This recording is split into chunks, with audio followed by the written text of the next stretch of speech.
Welcome to Downtown Sports. My name is Downtown Stephen Brown, and in today's video, guys, I want to talk about the Maple Leafs' previous game against the Arizona Coyotes, but I also want to talk about the last couple of days in general, because a lot of what's happened the last few days has a lot of implications for what they could do at this year's trade deadline. So we'll start with yesterday morning, when the team had announced that goaltender Jack Campbell will be out for a minimum of 2 weeks due to a rib injury, and they had also recalled Erik Kallgren from the Toronto Marlies under an emergency basis. And then there were a couple of quotes afterwards trickling out that Jack had apparently been dealing with this injury for a little while now. And when Sheldon Keefe was asked about it in terms of if the injury affected his performance or just the way that he felt out there, he said, "I don't think it's been around that long. I don't think that's anything in play. In fact, he himself was feeling quite comfortable with where he's at. He just aggravated it the other night, went for some testing, and now he's going to need some time." Over the last couple of months, the Maple Leafs' defensive play has been talked about a lot, and so is the play of their goalies. But it's a nuanced conversation, and you can't talk about one without the other. But in tonight's game, it was definitely one more than the other. Because here's where Peter Mrazek was on the first goal. Here's where he was on the second goal. And then this is him standing in traffic with 1 foot in the blue paint on the third goal. I understand you want the Maple Leafs to be better defensively off the rush. You want them to be tougher in front of their own net, but they can't do those two things at the same time and also block the shots that are coming in at them. You know, I've seen goalies that prefer the butterfly or a stand-up type style, but I've never seen a goalie that just refuses to play in his crease like Peter Mrazek. To be fair to both Sheldon Keefe and Peter Mrazek in this situation, Sheldon Keefe post-game said that he wanted to pull Peter Mrazek after the second goal, but didn't necessarily feel that it was fair to Erik Kallgren to just throw him into that situation. I don't want to write Peter Mrazek off, obviously, but at the same time, he is as close to being unplayable as you possibly can be. I really don't know what the Leafs are going to do over the next couple of weeks while Jack Campbell is injured. And I mean, it's not like he's playing much better when he's in there either. The Maple Leafs signed him because a couple of seasons ago, he was able to lead his team in the SHL to, I believe, the finals and have a .930 save percentage. And when commenting on Kallgren's season so far with the Marlies, I'll defer to Nick Barton on this because he's a Toronto Marlies beat reporter for TheLeafsNation.com, and I went to Seneca Journalism School with him. He does amazing reporting on just about all the Maple Leaf prospects that you'd want to know about. I'll leave his YouTube channel linked in the description if you wanted to check that out. He has a lot of qualities that you'd want in a goalie, and plus, when looking at his AHL save percentage, which was .904 this year, you have to take note that the Marlies get into a lot of penalty trouble. Down 4-1, Kallgren comes into the game and makes a couple of saves, and the crowd gives Peter Mrazek the Bronx cheer from the bench. But as the Maple Leafs are skating off for the second intermission, they're almost skating with Kallgren off the ice. Almost as to say, like, we got this. And when they came out for that third period, they absolutely dominated in terms of the shot attempts, 32-9, the actual shots, 17-5, the scoring opportunities, 12-5, and the high danger shot attempts, 8-1. It was almost like they were playing with a purpose. And I don't know if I said it in a video, but I definitely did on Twitter. When the Leafs played the Capitals last week or so, there were moments in that game when they played a similar way, where they just looked pissed. Like when they didn't have the puck, it was their mission to get it back, and then at that point, they were going to make something happen with it. Mitch Marner threw a shoulder-to-chest hit on Nick Schmaltz and absolutely obliterated him. And then threw another hit in the offensive zone. The Maple Leafs played a real physical game tonight. I looked at the box score after the game, and I saw that the Leafs were credited with 42 hits in this one. And then I thought to myself, when was the last time they had 40-plus hits in a game, or even more than 42? And apparently, 42 is their highest total in a single game since October 29th, 2016, when they had 45 against the Montreal Canadiens in a 2-1 loss. But I want to show some love for the play of the guys that are on that third line, of Ilya Mikheyev, David Kampf, and Pierre Engvall, because they were the guys that got the Maple Leafs on the board in this one to begin with. And in terms of their play, when they're on the ice together, in terms of the shot attempts, the expected goals for and against, and the scoring opportunities, in a very heavy defensive first role, mind you, they're dominating the competition. If you come over to moneypuck.com here, in terms of the expected goal percentage for forward lines that have spent at least 100 minutes together at 5-on-5 so far this year, that Engvall, Kampf, and Mikheyev line, I don't want to say that they're the third best line in the entire NHL because that's just not true, but in terms of third lines, they are the second best third line in all of hockey right now, because that Jason Zucker, Evan Rodriguez, and Kasperi Kapanen line is probably the Penguins' third line, where Crosby and Malkin are on their top two. And then, of course, the Leafs just do the thing that the Leafs do. And Kerfoot gets a goal. Matthews gets an absolute fantastic goal where he just drives the net and says, "Move out of my way." And then 10 seconds later, William Nylander basically does the same thing, and the game is tied 4-4. And when mentioning William Nylander, there was a pregame quote from Sheldon Keefe that sort of called him out, saying that he needs to move his feet more, get involved, and get engaged on both sides of the puck, that things have really stalled there. But what a lot of people don't understand is that William Nylander actually asked Sheldon Keefe at the beginning of this season to call him out when he felt like his game was lacking, because he's a player that recognizes that, yeah, sometimes he, leaves you wanting more. And if you want more from him, tell him. And some people would have a problem with that because they would say, why does he need to be reminded just to try hard? He's a professional athlete. And to that, I would say that William Nylander isn't you and you're not William Nylander. If him and Sheldon Keefe have a working professional relationship where he can call him out publicly and it motivates him to play better, kudos to them. He did it pregame tonight and he scored a goal, threw 5 hits, and was responsible with the puck.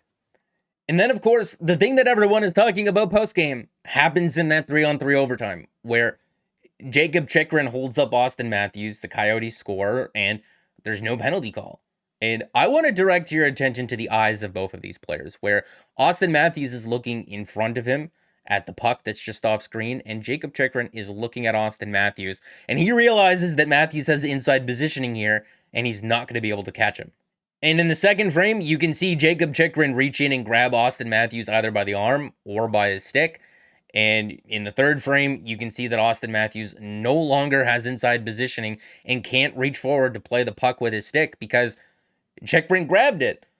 And in the very next frame, you can see Austin Matthews just completely lose inside positioning here. And the Coyotes are able to break into the Maple Leafs offensive zone and get a pass to the other side and score on Erik Kallgren. And the Leafs lose 5-4 in overtime. And I mean, really, if we're looking at this, the worst thing about it is that the official is standing right in front of the play and has the best view out of anyone in the entire building. But there's two sides to this. You could be mad at the officiating, which is consistently bad all the time, or you can just take the approach that Austin Matthews did post-game and say, tonight just wasn't good enough right from the start. We didn't start playing until the third period. And yeah, ideally, you just don't want to put yourself in a position where a non-call or a blown call or one even as egregious as that can be the difference in the game. And if the Maple Leafs or Peter Mrazek would have just showed up for those first or second periods, they probably win this game. I'm not saying which one is more correct than the other. I'm just saying that there's two sides. But to be fair to myself and other Maple Leaf fans, we weren't the only ones to voice our displeasure with the officiating tonight or even in the last 24 hours. There was apparently an egregious missed call in the Oilers-Capitals game that went in the favor of the Washington Capitals, and Gabriel Landeskog spoke out about the officiating in the Colorado-Carolina game tonight. And he was a little bit more neutral, but a lot more descriptive, whereas Austin Matthews declined to comment post-game, even though he was completely irate on the ice afterwards. In terms of Kallgren's play tonight, I don't think that the Coyotes tested him a whole ton, but he made some decent saves in the third. He made that really nice one in the overtime. He stopped 10 out of 11, and I'm okay with giving him an extended look over the next little while Campbell is dealing with that injury. But at the same time, like I said, I don't think that I'm okay with completely writing off Peter Mrazek as bad as he's been. I really don't know what to do. But if Sheldon Keefe feels that Kallgren can give him a better opportunity to win, then he should start him. If he doesn't feel that way and he wants to give Peter Mrazek some more opportunities because he's the veteran guy and he has a track record and he's got that contract, fine. But there is the possibility of maybe trading for a goalie, but I want to touch on something before we get to that. Of course, some more news from yesterday morning was that Jake Muzzin was on the ice prior to morning skate, just getting in some conditioning, and he apparently is nearing a return, maybe in the next month or so. And obviously, that has a lot of implications on what the Maple Leafs are able to do at this year's trade deadline. Because while Muzzin has been on LTIR the last couple of weeks, they've basically blown through all of the cap space that they had banked and saved up over the last couple of months. I just don't really know how to read the situation right now, because it doesn't make any sense that they would just be okay burning through all the cap space that they worked so diligently to accrue or accumulate, making meticulous paper transactions every single day for 2 or 3 months, for Jake Muzzin to just come back before the end of the regular season, because that would mean that they wouldn't be able to upgrade this team in any sort of meaningful way at the trade deadline.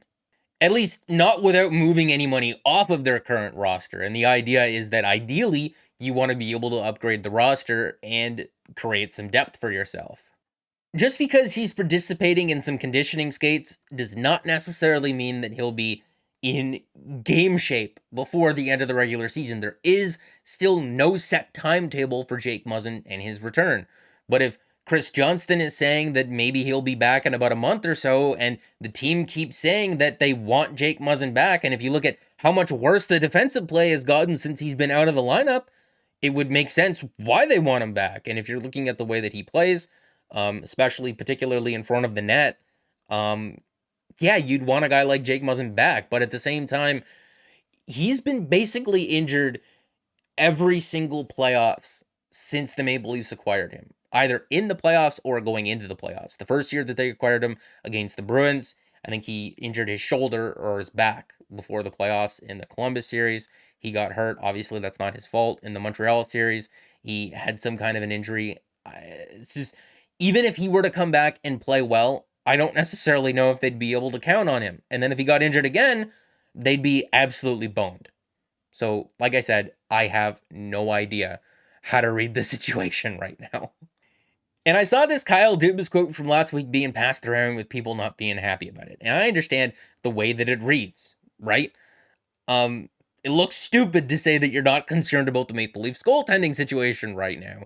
But at the same time, I really don't know what people want him to say. Do people want him to say, yeah, I'm concerned about the goaltending situation and we're kind of desperate for an upgrading goal right now? That doesn't really bode well in terms of leverage and trade negotiations if you were to call up another GM after saying that. But at the same time, regardless of what he says, I think everyone kind of knows that the Leafs have a goaltending and defense problem right now. And the popular idea when it comes to fix the goaltending problem for the Leafs is just to go out and trade for Marc-Andre Fleury. And it's nothing against Fleury. It's just that it would be really hard for the Maple Leafs to absorb his $7 million cap hit, even if a guy like Jake Muzzin were to stay on LTIR for the remainder of the season. It would require them getting 50% salary retained from the Blackhawks, and possibly even involving another team. And at that point, you're spending a lot of assets just on salary retention, when you could look at acquiring a guy like Anton Forsberg, who by the numbers is having a better season than Marc-Andre Fleury, is an unrestricted free agent at the end of the season, but only makes $900K against the salary cap. To me, if they were to go out and get a goalie, it would be a guy like Anton Forsberg, because at that point, you're not paying for the name Marc-Andre Fleury and his reputation, and you're not spending assets on salary retention.